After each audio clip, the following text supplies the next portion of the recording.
You're probably wondering what the fuck I'm doing back here and why I'm back here and what the fuck is going on. Alright, well, it's time for me to make NFL picks once again for the 2020 NFL season. COVID edition. Yeah, been an interesting 7 months since the last time I was on it. Since the last time I was fucking on here. Anyway, yeah, so there's been, a lot of crazy bullshit that's been going on.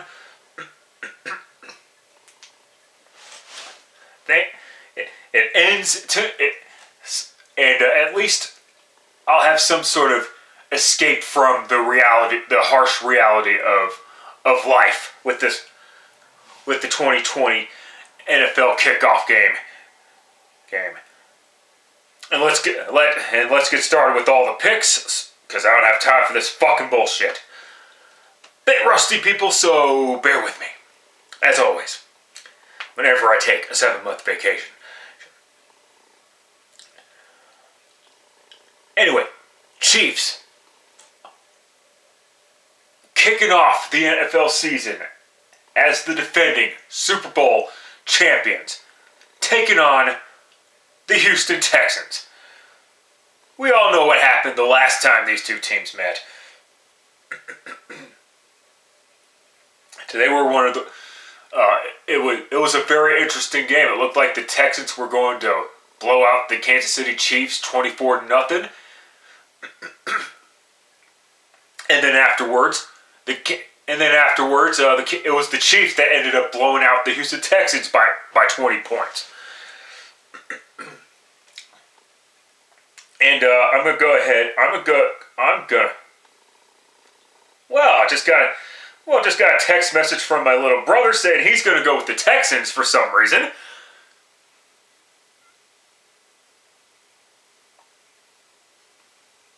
I'm gonna say, if I'm wrong, so be it. But I'll take the Kansas City Chiefs to win. It wouldn't shock me to see the Houston Texans beat the Chiefs. I gotta be honest with you. They did lose DeAndre Hopkins, the Texans, due to a contract dispute. Which, fine, whatever. But they didn't trade a first-round draft pick for this guy. So, yeah. Which, who gives a fuck, right? Well, if you're not good at drafting players, then you're. Yeah. Well, anyway, Seahawks going on the road to take on the Atlanta Falcons. On to the Sunday games. And I'll try not to take too long in this fucking shit, because I want to get this fucking uploaded before kickoff time. But go ahead and take... listen, I know it's the Seattle Seahawks, and I expect the Seattle Seahawks to still be a dangerous football team. I do have some concerns for the Seattle Seahawks, but I have concerns for lots of teams in the NFL. But last I checked, they still have Russell Wilson and a decent wide receiving core, and a really good collection of running backs, which has been the status quo since Russell Wilson took over as the starting quarterback of the Seattle Seahawks back in 2012. That being said, and I expect the Seahawks to contend with the 49ers in the NFC West, maybe even win the NFC West. But I gotta take the Atlanta Falcons.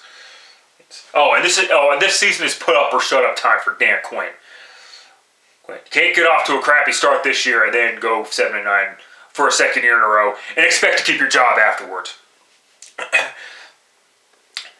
Jets going on the road to take on the Buffalo Bills. Buffalo's defense should once again be one of the top defenses in the National Football League. And the Jets still have Adam Gase as head coach. Now, hopefully things are a little bit different this year. Last year, Sam Darnold had the mononucleosis situation.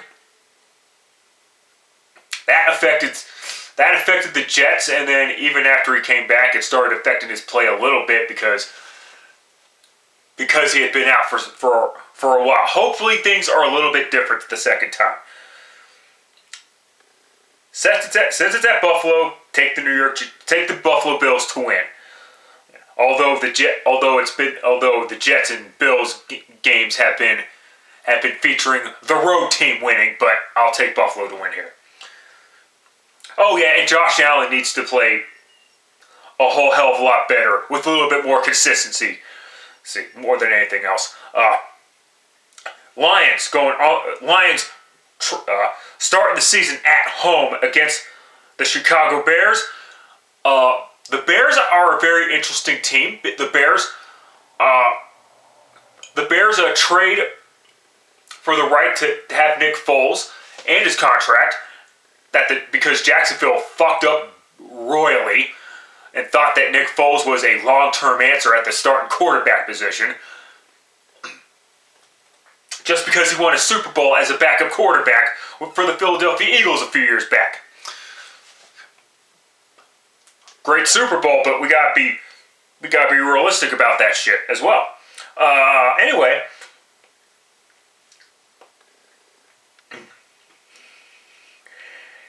and then you got the Detroit Lions. Oh, by the way, Nick Foles starts the season on the bench. Mitchell Trubisky is once again the starting quarterback. Yeah, Chicago needs to tell Mitchell Trubisky to fuck off after the 2020 season ends. It is clear as day now. He is not the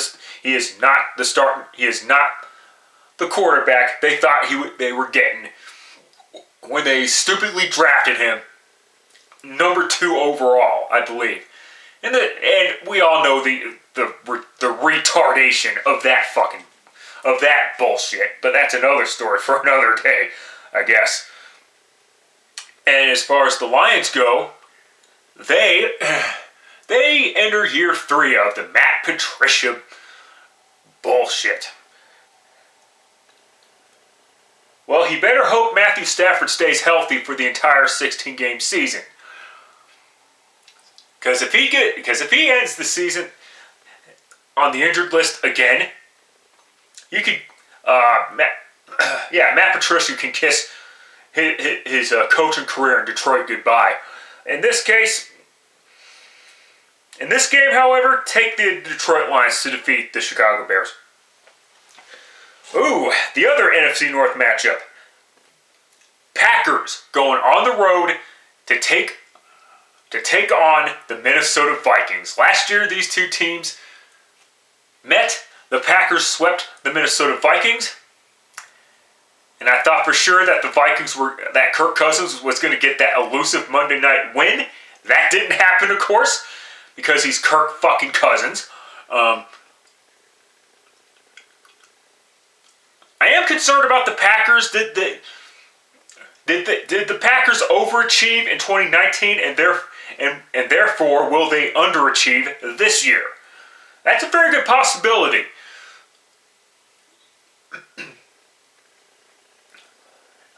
I mean, we all know about the draft, and we all know about what happened in the NFL draft. They drafted a quarterback in the first round.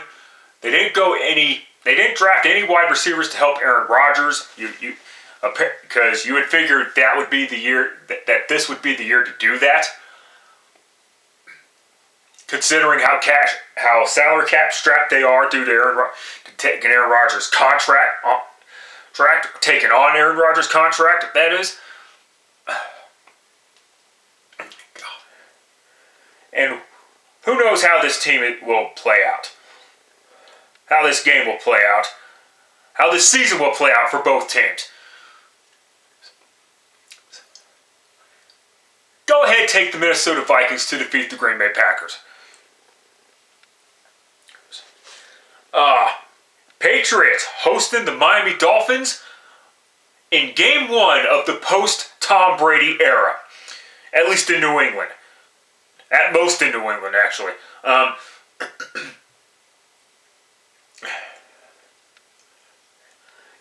So Tom Brady leaves the New England Patriots. And who takes his place? Not Jarrett Stidham. No. The Patriots are on primetime national television at least 5 times or something ridiculous like that. Yeah, they had to go get Cam Newton. At least they got Cam Newton very, very, very cheap when Cam Newton lowered his lowered his demands, if you will. Of course, the last time these two teams met was the beginning of the end of the Brady era.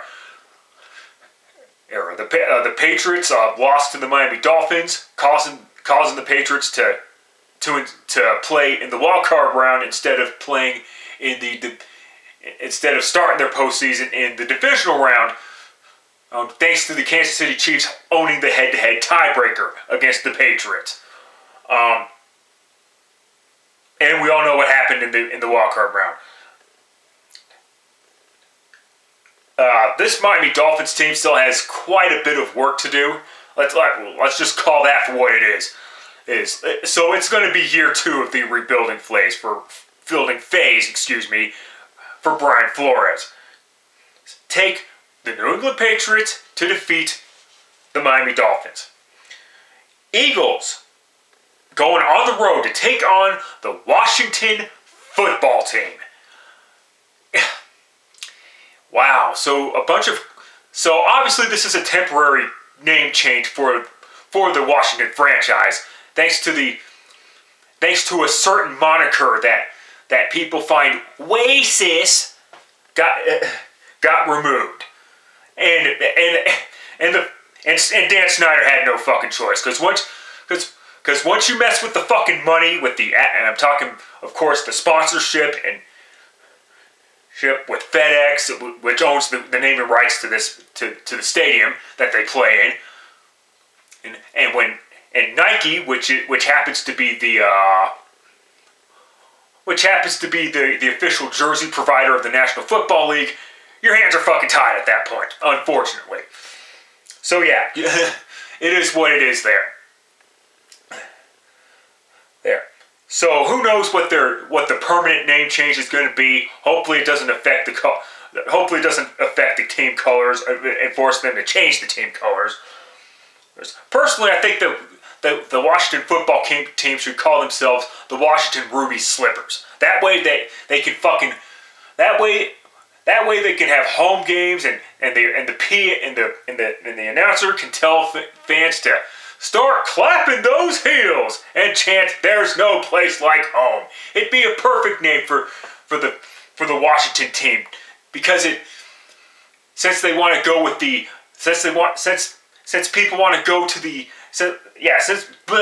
they don't want to fuck off to the to an imaginary land of healed feelings that doesn't fucking exist. Jesus fucking Christ. Now, that being said, this Washington team should be very interesting this year.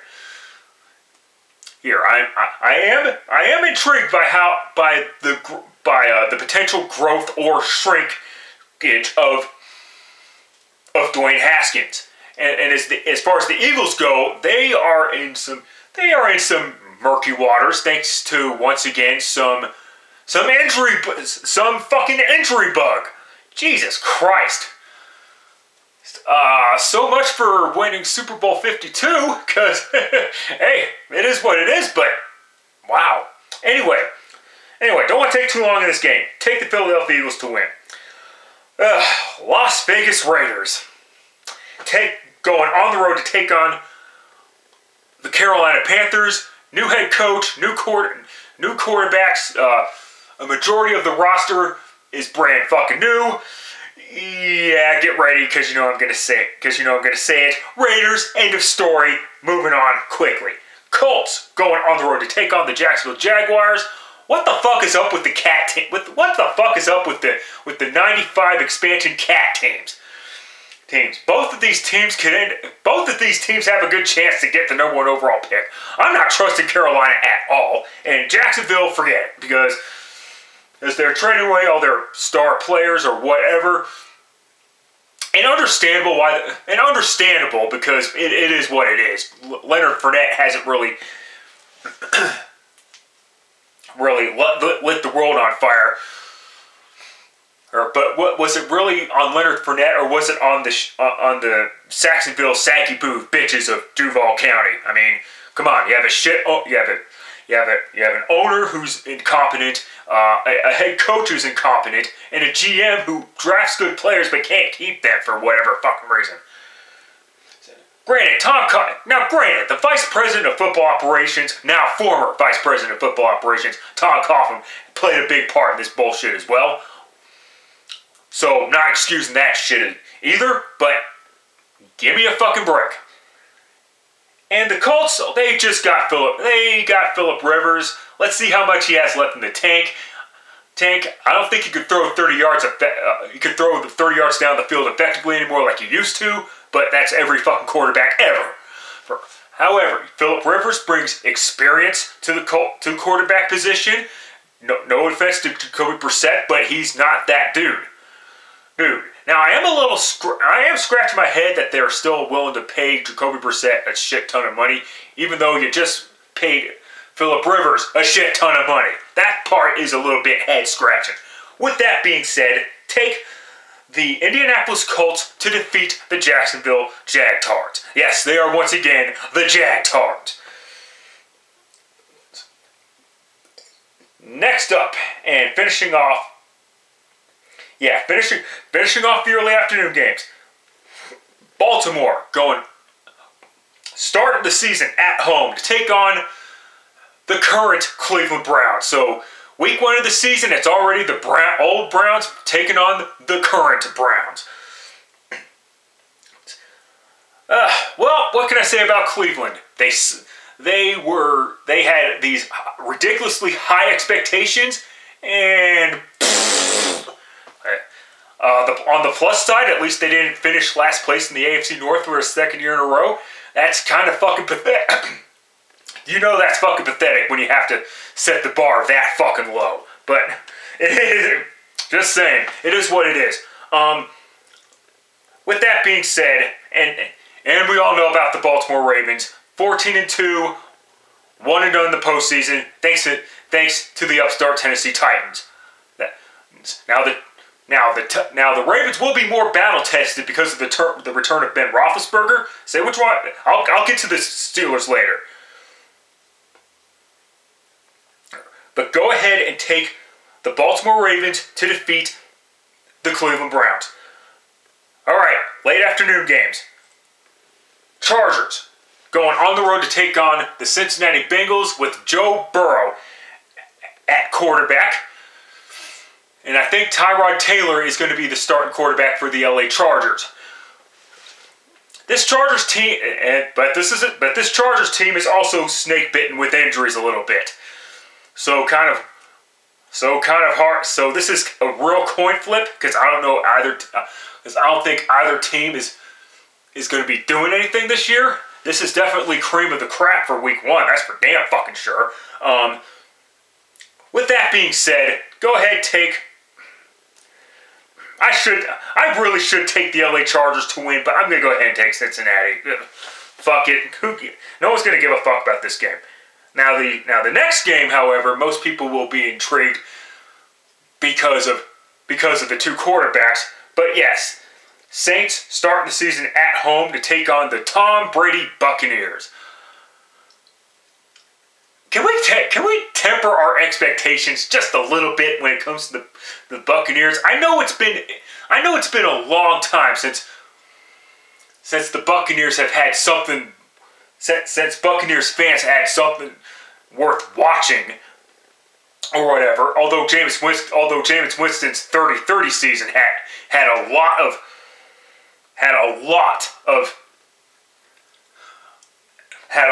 excitement, no matter how you slice it or dice it.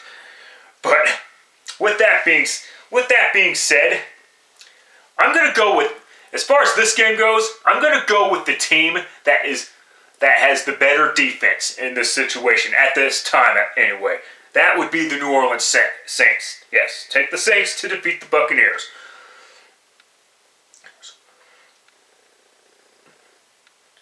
Next up, Cardinals going on the road to take on the San Francisco 49ers. The Cardinals make a trade and pretty much got a steal, as far as I'm concerned, for DeAndre Hopkins. They still have to go. Now they still have to go prove it. They still have some work to do, I did like how they ended the Cardinals ended the season, especially Kyler Murray, aka the little kid in the football costume, played the quarterback position. I am also intrigued by the potential growth of Kyler Murray. I think everybody is. I think some people are very hesitant when it comes to Kyler Murray because he plays for the Cardinals, and the Cardinals have had a history of sucking for so fucking long. It is what it is there. As far as the Niners go, well, they're the defending NFC champions, and their roster is still pretty much intact. Granted, they don't have Emmanuel Sanders because he's in New Orleans now, but it is what it is. Go ahead, take the 49ers to defeat the Arizona Cardinals. I expect the Cardinals to actually be a wildcard team, but I am not ready to say that they're going to be competing for the NFC West or for Super Bowls for that matter. Not this year anyway. All right, Sunday Night Football. My camera's about to die. Cowboys going on the road to take on the LA Rams in brand new SoFi Stadium with no fans in attendance. I don't know how many. Then again, how many teams are going to have fans in attendance this year besides the Cowboys? Ironically enough. Anyway, like I said, my camera's about to die, so I'll make this fucking simple and quick. Go ahead, take the LA Rams to defeat the Dallas Cowboys. I think the Cowboys are going to be good. They're just not going to win week one. I still think the Cowboys are going to win the NFC East, I should say. They're just not going to win week one. All right, the Monday night games. Pittsburgh Steelers going on the road to take on the New York Giants. And the Giants have a new head coach who's a Belichick disciple. And their offensive coordinator is the clap himself, Jason Garrett. Brilliant. Anyway, Ben Roethlisberger is back. My only concern is his throwing elbow and the fact that he's 38 years old. However, he is still a major upgrade compared to the quarterbacks that the Steelers had last year when Roethlisberger went down. Mason Rudolph, Duck Hodges, stepping on all types of ducks. And boy, did it stink. Anyway, go ahead, take the Pittsburgh Steelers to defeat the New York Giants. And last up, Titans going on the road to take on the Denver Broncos. Von Miller is out for most likely the remainder of the season. We'll see what happens with the ankle injury and whatever. But this is not about Von. But this season is not really about Von Miller. This season is about Drew Lock, and can Drew Lock elevate his game to the next level? I'll admit, in the 5 games I've seen Drew Lock play, better than I thought he was going to be, but he still has work to do. Let's see how he does with Pat Shurmur, who actually wanted Drew Lock when he was the head coach of the New York Giants, and instead they get the Giants get Daniel Jones instead. So yeah, this should be a very interesting season. As far as this game goes, I'm a Broncos fan. I get all that. I sometimes can be way too pessimistic for my own good. But go ahead and take the Tennessee Titans. They were a year removed. Oh, they were 7 months removed from being in the AFC Championship game. And I'll just leave it at that. So let's see what happens when week 1 is all said and done. Thank you very much for watching. If you enjoyed this video, thank you very much. If you didn't enjoy this video, my fucking channel, I'll do whatever the fuck I want with it. And you can't stop me. So, till next time, later, fuckers.